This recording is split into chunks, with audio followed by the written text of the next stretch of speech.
Aleluia. Pode se assentar, meu amado, minha amada irmã. A paz do Senhor, amém. Não, para esse tanto de gente que está aqui é muito fraco esse amém. A paz do Senhor, amém. Amém. Glória a Deus, glória a Deus. Como é bom estarmos mais uma vez na casa do Senhor, amém. Queridos, a missão que me foi dada nessa tarde era para nós falarmos sobre serviço e ministério, e já sem perda de tempo, eu quero pedir para você abrir tua Bíblia no Evangelho conforme escreveu Mateus, no capítulo de número 20, versículo de número 28. Aleluia. Glória ao nome do Senhor Jesus. Esse é um texto que eu quero trazer aqui como um texto central para tudo aquilo que Deus ministrou no meu coração durante esses dias, sobre esse tema tão relevante que é sobre serviço e ministério. A palavra do Senhor vai dizer assim: assim como o Filho do Homem não veio ser servido, mas para servir e dar a sua vida como resgate de muitos. Eu vou repetir: assim como o Filho do Homem não veio para ser servido, mas sim para servir e dar a sua vida como resgate de muitos. Queridos, eu queria abordar 3 pontos bem rapidamente aqui sobre serviço e ministério, mas antes da gente falar um pouco a respeito disso, eu quero fazer uma pergunta para você. Quando você ouve a palavra serviço e ministério, o que vem direto à sua mente? Não precisa responder para mim, obviamente, mas eu quero que você saia nessa tarde aqui entendendo um pouco mais acerca do que é servir, do que é o ministério. E dentro desses 3 pontos que eu quero abordar, o primeiro ponto que eu quero dizer para você é que nós nunca fomos chamados para trabalhar para Deus. Como assim, pastor? Nós nunca fomos chamados para trabalharmos para Deus. Nós fomos chamados para nós estarmos com Deus. Aleluia! Nós fomos chamados para estarmos com Deus. Pastor Jurandir, eu me lembro que na última reunião de obreiros do ano de 2018, o senhor estava ministrando aqui nesse altar o que é ser chamado, o que é receber o chamado da parte do Senhor, e eu me lembro que o senhor falou essa frase e muito me impactou e marcou a minha vida, porque quando a gente entra numa igreja, a gente fala muito, ouve muito sobre serviço, sobre ministério, sobre ser incumbido de cargos, enfim. Mas aí quando o Senhor falou que nós não fomos chamados para trabalharmos para Deus, nós fomos chamados para estarmos com Deus, aquilo é como se a minha vida estivesse sendo descortinada na frente de Deus, e eu estivesse ali entendendo o propósito pelo qual eu nasci. Eu nasci para estar com Deus. Assim como cada um de nós nascemos para estarmos com Deus. Aleluia. Em 1 Coríntios, no capítulo 1, no versículo 9, a Bíblia diz que nós fomos chamados para a comunhão com Deus através do seu Filho Jesus Cristo. Deus, Ele não precisa do nosso serviço, mas na sua imensa, na sua infinita misericórdia e bondade, Ele nos convida para sermos participantes da tua obra. Deus, quando Ele faz a terra, lá em Gênesis, quando Ele está fazendo a terra, Ele faz a terra através da sua palavra. Ele faz separação entre a água e a terra. Ele cria tudo aquilo que há na água, tudo aquilo que há na terra, tudo aquilo que há no ar. E aí Ele fala assim: façamos nós, o homem, conforme a nossa imagem e a nossa semelhança. E aí então Ele vai lá, extrai do barro, faz, molda, e Ele sopra nas narinas daquele molde de barro do teu espírito. E aí então Ele traz o homem no meio do jardim e fala: olha, governe sobre os animais, governe sobre as plantas, governe sobre os animais que estão debaixo da água. Ele fala: governe. Nós não fomos para ser governados por homens, nós fomos nascidos para ser governados por Deus, através da sua vontade, que nós sabemos que ela é perfeita e ela é agradável a Ele. E a palavra de Deus vai dizer também em Gênesis que quando ele fez tudo, ele olhou para tudo aquilo e ele disse assim: quando ele fez a terra, ele falou que era bom. Quando ele fez os animais, ele falou que era bom. Quando ele fez tudo aquilo que havia na terra, ele falou que era bom. Mas quando ele faz o homem, ele fala: é muito bom. É muito bom. E a palavra de Deus vai dizer que ele descansou quando ele terminou a obra que ele fez. E eu não sei se existem especialistas aí em hebraico, mas um pouquinho que eu pude entender, essa palavra Shabat, ela tem em uma das suas raízes da sua palavra, é como se a Bíblia estivesse falando assim: Deus, ele se deleitou da sua obra. O que é esse deleite, pastor? Deus, quando ele viu tudo aquilo que ele fez, ele se sentiu satisfeito.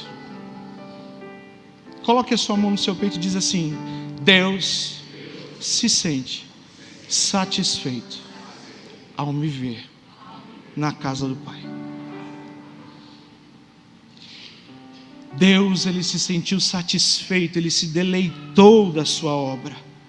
E eu fico imaginando o pastor Jurandir, todos os dias ao cair da tarde, a Bíblia vai dizer que Deus, ele tinha um encontro com Adão, e aí Adão ele passava do seu relatório diário aquilo que ia acontecendo, né? Eu fico imaginando: Deus, olha, hoje eu dei nome para vaca. Eu olhei para aquele bicho e falei: tem cara de vaca. E eu olhei para aquele bicho ali e vi: não tem cara de macaco, eu dei nome de macaco. Não, o nome daquele bicho ali é leão, e é bravo. Então eu já tenho que saber que ele é o leão. E assim foi feito. Deus, ele é perfeito. Aleluia. Glória ao nome de Jesus. E na sua perfeição ele se satisfez quando ele nos fez. Portanto, uma coisa eu preciso deixar bem claro para a igreja: nós, como servos do Senhor, ministros do Senhor, nós não somos funcionários de Deus, nós somos filhos. Em João 1, no capítulo 1, no versículo 12, na versão João Ferreira de Almeida, vai dizer assim: mas a todos quanto receberam, aos que creram no seu nome, deu-lhes o poder, repita comigo: poder, de se tornarem filhos de Deus. Fecha sua mão bem forte assim, fala assim: ser filho de Deus é poder. Não, fala mais forte: ser filho de Deus é poder. Você pode dar um glória a Deus por isso. Você pode dar um aleluia por isso.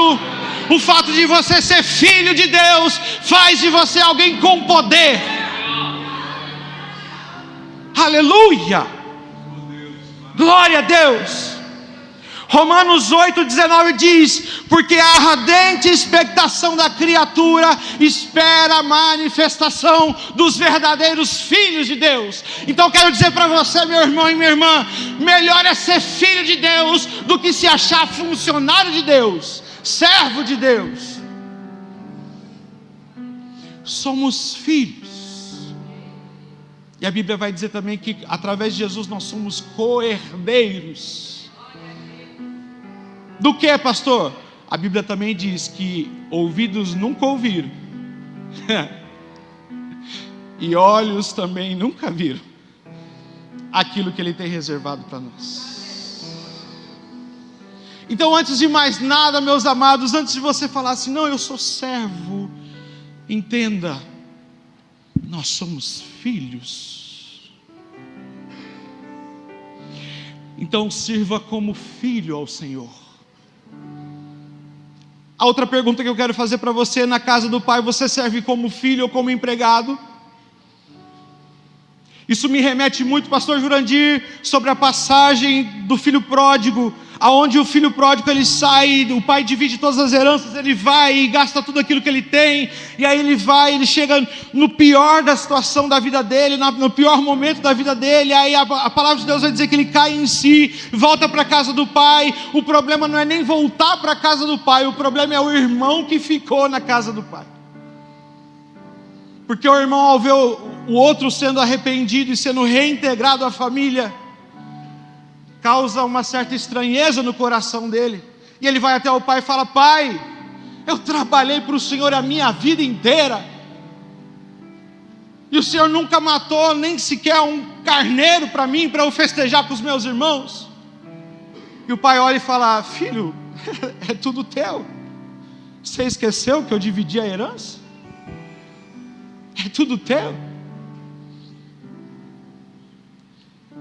Uma coisa que eu preciso dizer para vocês, amados: quando nós servimos com o Filho de Deus, nós entendemos que nós somos filhos de Deus. Quando nós recebemos os nossos irmãos, quando estão chegando na igreja, nós precisamos também recebê-los com amor, fazê-los entendê-los que eles também são filhos de Deus.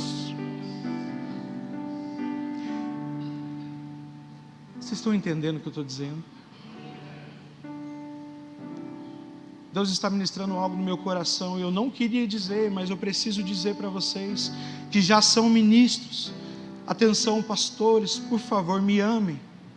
Mas uma coisa que a gente precisa dizer e levar muito a sério é que existe uma diferença muito grande entre zelo e ciúme. Existe uma diferença muito grande entre zelo e ciúme. Você não pode restringir o teu irmão, a tua irmã, o teu obreiro, a tua obreira, de acessar o Santo dos Santos, porque a palavra do Senhor diz que o véu foi rasgado de alto a baixo, e o acesso está livre ao Pai. Aleluia, glória a Deus. A segunda coisa que eu preciso dizer para você, um segundo ponto importante, é que o amor, ele é fundamental como característica daquele que serve. 1 Coríntios capítulo 13, versículo de 1 a 13, ele vai falar sobre o amor. Se eu falasse a língua dos homens e dos anjos, mas se não tivesse amor, de nada me adianta. Eu sou como um símbolo que retine. E aí no versículo 13 ele vai falar assim: olha, agora pois permanecem a fé, a esperança e o amor, estes três, mas o amor destes é o maior. Ou seja, todo servo que serve não pode servir de cara fechada. Parece que foi batizado no vinagre.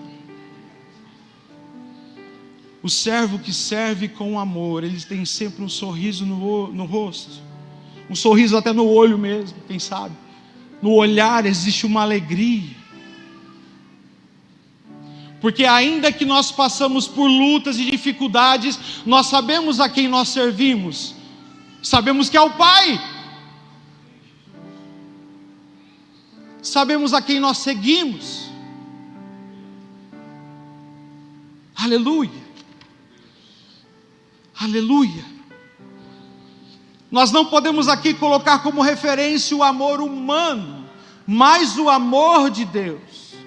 Então a minha oração também nessa tarde é para que nós sejamos introjetados de um amor sobrenatural da parte de Deus, como servos e servas do Deus vivo, aonde nós estivermos, o ambiente que nós acessarmos, o lugar que nós formos, que o amor de Deus, o grande amor de Deus, venha agir através das nossas vidas, para que nós possamos alcançar mais vidas. Uma coisa que me lembra muito, pastor, quando o pastor, agora me lembro, eu esqueci o nome dele, o pastor Getro Paiva pregou aqui também, e ele falou que uma das missões, e eu não quero abordar muito sobre o tema, mas ele falou que uma das missões da igreja, ela é ir para o inferno. E aí então ele colocou como referência quando Jesus está com os 12 discípulos, e ele fala para Pedro: e você é Pedro, e sobre essa pedra edificarei a minha igreja, e as portas do inferno não prevalecerão. E eu quero dizer para vocês que nós vencemos o poder das trevas através do amor de Cristo. Aleluia. A maior referência de amor está em João 3,16. Se eu perguntar para a igreja inteira vai falar. Porque Deus amou o mundo de tal maneira que deu o seu Filho unigênito. Eu costumo dizer que amor não é sentimento. Amor, ele é uma pessoa. E eu quero dizer que o amor andou por essa terra. O amor sentiu fome, o amor sentiu frio, o amor sentiu sede, o amor sentiu as limitações que é o ser humano. Mas eu quero dizer para você, o amor também de uma maneira deliberada, ele se entregou numa cruz para livrar a mim e a você dos nossos pecados. Ele nos perdoou, ele nos lavou com seu sangue puro e o amor venceu. Aleluia! O amor venceu, e é através desse amor que nós temos dentro de nós, que nós precisamos servir a Cristo como filhos de Deus, em amor. Efésios 1,4 diz que antes da fundação do mundo, Deus nos escolheu nele para sermos santos e irrepreensíveis diante dele em amor.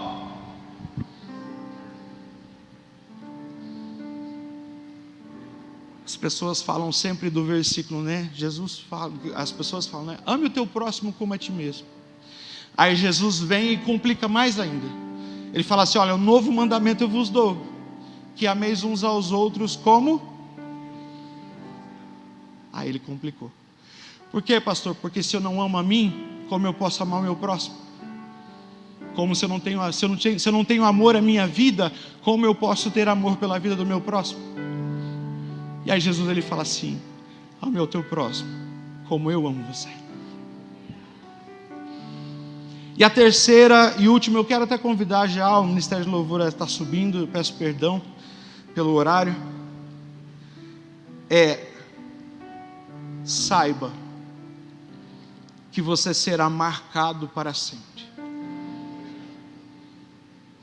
Você que está chegando, sendo incluído a um ministério, hoje existem obreiros que serão levantados, consagrados. Eu quero dizer para você que você vai ser marcado para sempre. Em Gálatas, no capítulo 6, no versículo 17, na parte B, Paulo ele fala, porque eu trago no corpo as marcas de Cristo.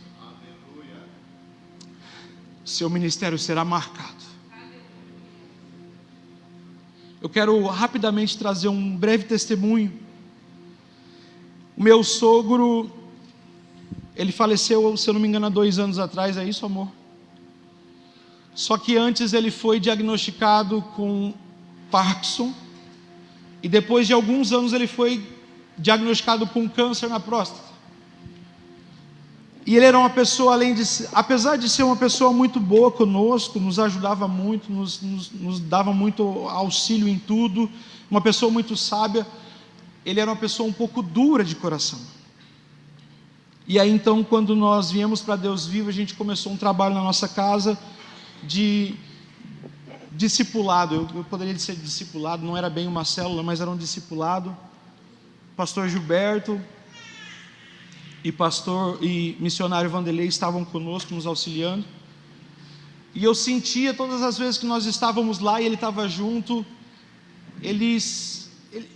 eu via ele sendo tocado pela palavra, eu via ele sendo tocado pelos ensinamentos cristãos, só que ele tinha uma certa resistência, e então ele foi para Curitiba se tratar, e eu fui para lá em algumas vezes visitá-lo, e uma dessas vezes eu tive a oportunidade de estar somente eu e ele, conversando a respeito da vida e tudo mais, e ele falando que ele sabia, ele estava sentindo que o final da vida dele estava próximo, e então eu falei para ele da importância de aceitar a Jesus como seu Salvador, como alguém que ele encerrar a carreira dele, encerrar a vida dele, certo da salvação dele, e naquele momento de dor, de muita dor, ele aceitou Jesus.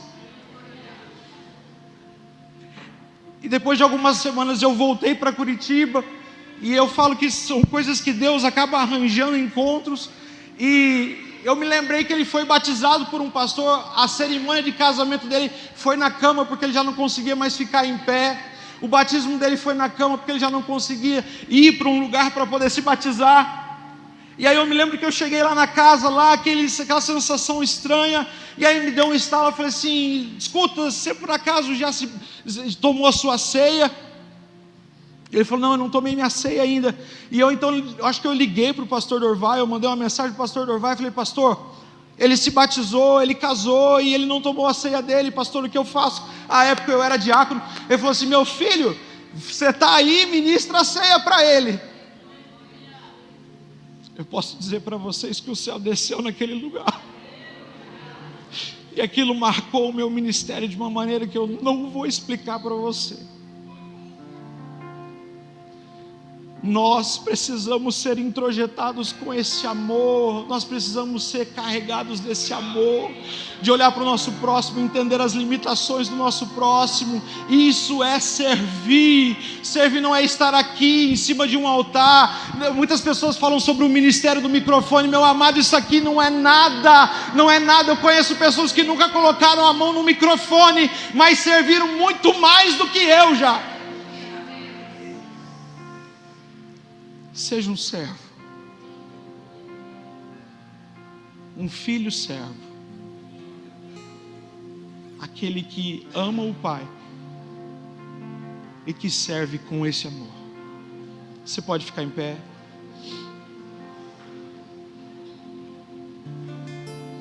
Aleluia. Estou sentindo a presença de Deus aqui tão forte. Você pode glorificar o nome dEle. Você pode exaltar o nome dEle. Não se preocupa com quem está do seu lado não, irmão. Abre a sua boca aí e fala um pouquinho com Ele. Vamos orar. Senhor nosso Deus, Tu és santo, Deus. Tu és maravilhoso, Pai. Nós Te louvamos e Te bendizemos pelo Teu nome, Senhor, porque o Senhor nos amou de uma tal maneira que nunca vamos poder explicar, mas nós sabemos que esse amor nos constrange. Senhor, como servos Teus e como filhos Teus, nós Te pedimos, Senhor, nos ensina através do Teu amor a servir, Senhor, o nosso próximo, a servir a nossa comunidade, Senhor, a servir nos ambientes onde nós acessamos, Pai, e que o poder das trevas sejam destronados através do Teu amor, através da Tua presença, Senhor. Que aonde nós estivermos, meu Deus, milagres sejam manifestados, Pai. Que a Tua presença invada o ambiente, Senhor, e nos transforme dia após dia, Senhor. Capacita cada um de nós através do Teu amor, Senhor. É o que eu Te peço em nome de Jesus. Aleluia, aplauda Jesus.